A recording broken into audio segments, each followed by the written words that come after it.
कैसे? ये सत्संग तो सभी सुनते हैं, बहुत से लोग सुनते हैं, लेकिन असर किसका होता है? इसका असर उसको होता है जो परमात्मा के पूर्व जन्म में कभी किसी ना किसी युग में कहीं ना कहीं उस मालिक की शरण में रहे हुए होते, लेकिन पार नहीं हो पाते। अब उनके लिए परमात्मा भटकता है। कहते हैं जो जन मेरी शरण है, ताका हूं मैं दासे, गेल गेल ला गया फिरूं जब तक धरती आकाशे। जो बच्चा गऊ की नजर में, यो साईं को संत, भक्तों के पीछे फिरे वो भक्त वत्सल भगवंत।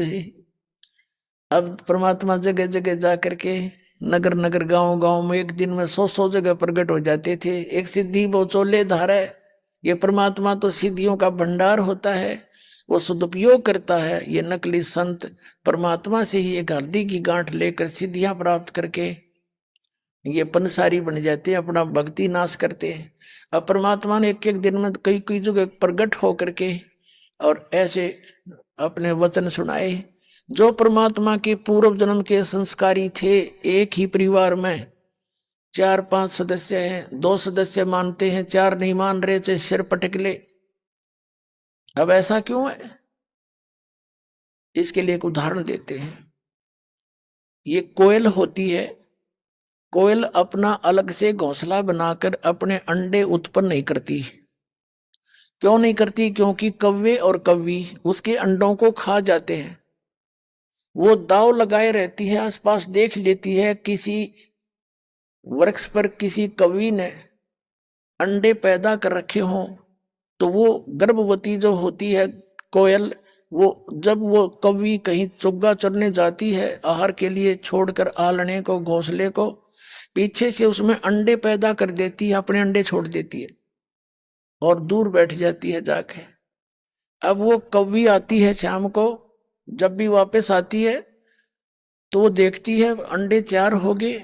वो पहचान नहीं पाती, इसलिए उनको फेंकती नहीं, उन सभी को, उनकी सभी की सेवा करती है और उनमें से बच्चे बना देती है। अब बच्चे बन जाते हैं, वो कोयल देखती रहती है कि ये बच्चे अब थोड़े बहुत फुदकने योग्य हो गए हैं, अब ये कुछ दूर उड़ भी सकते हैं, तो वो देखती रहती है। जब वो देख लेती है कि ये खूब उड़ने के काबिल हो गए हैं, दूर तक उड़ सकते हैं, तब वो दूर स्थान पर बैठ के अपनी अपनी आवाज लगाती है, अपनी बोली बोलती है। जो कोयल वाले होते हैं वो तुरंत देखते हैं अपनी माँ की तरफ और उस बोली से आकर्षित होकर उड़कर चल पड़ते हैं।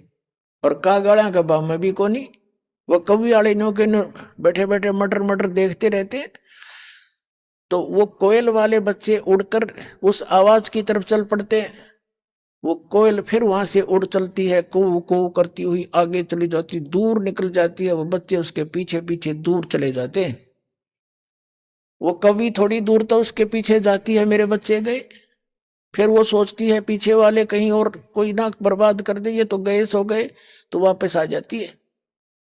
तो पुणात्माओं, आप देख लेना, प्रत्येक घर में दास का तो इसके बिटर एक्सपीरियंस है इस मार्ग का, कि एक घर में 4 भाई हैं, एक का तो पूरा परिवार लग गया इस मार्ग पर और 3 सुनते भी कोई नहीं।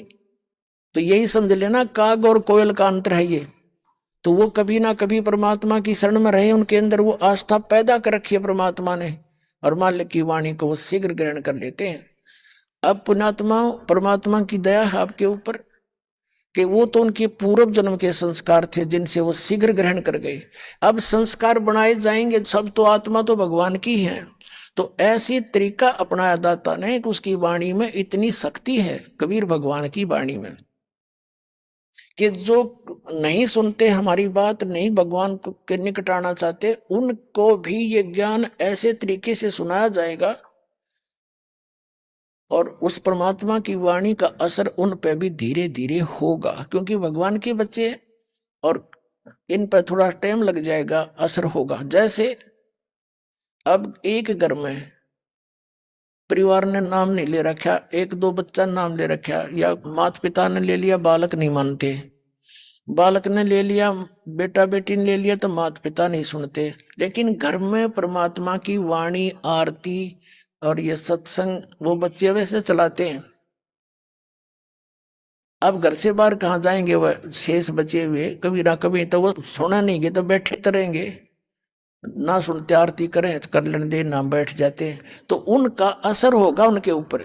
जैसे एक किसी को सर्प डस जाता है तो एक मंत्र सिद्ध कर लेता है गारडू सपेरा, और वो मूर्छित पड़ा है वो व्यक्ति जिसको सर्प ने डस रखा है, उसके ऊपर वो एक मंत्र बुदबुदाता है, वो नहीं सुन पा रहा है, वो अचेत पड़ा है, और फिर भी वो मंत्र उसको सचेत कर देता है, उसका विष उतार देता है। ना वो सुनने वाला सुन रहा है, फिर भी उस मृत दशा समझ लो, और उसको भी जीवित कर देता है वो मंत्र उस विष उतार के। तो परमात्मा तो समर्थ की वाणी, ये मंत्र, ये उसकी सचिदानंद घन ब्रह्म के मुख से उच्चरित वाणी जो दास सुनाता है, इससे अलग एक शब्द नहीं बोलता। तो ये सब वातावरण में फैल रहा है।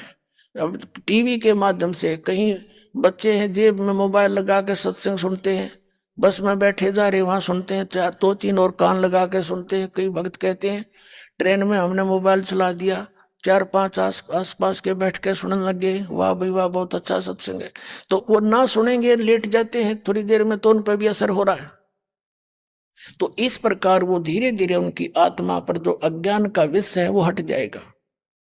वो थोड़ा देर से लगेंगे, लगना पड़ेगा।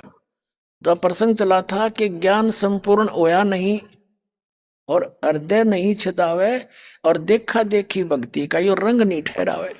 अब ज्ञान को आधार परमात्मा ने इसलिए बनाया था कि ज्ञान संपूर्ण होया नहीं और हृदय नहीं छिदावे, यानी हृदय में यह बात खटके नहीं कि सचमुच ज्ञान तो ये है, और देखा देखी भक्ति का रंग नहीं ठहरावे।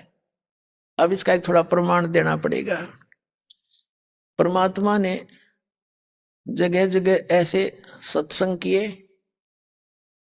और परमात्मा के विरोधी जो हो गए थे हमारे धर्मगुरु, उन्होंने परमात्मा कबीर जी के साथ बहुत बदसलूकियां की, लेकिन मालिक ने बद्दुआ नहीं दी उनको, किसी को भी नहीं दी, हानि नहीं करी ना। तो एक सेकंड में पूरे ब्रह्मांडों को खत्म करके और दूसरी सेकंड में नहीं रच सकते, इतने समर्थ अपने कबीर भगवान, ये सत्कर मान लेना तुम।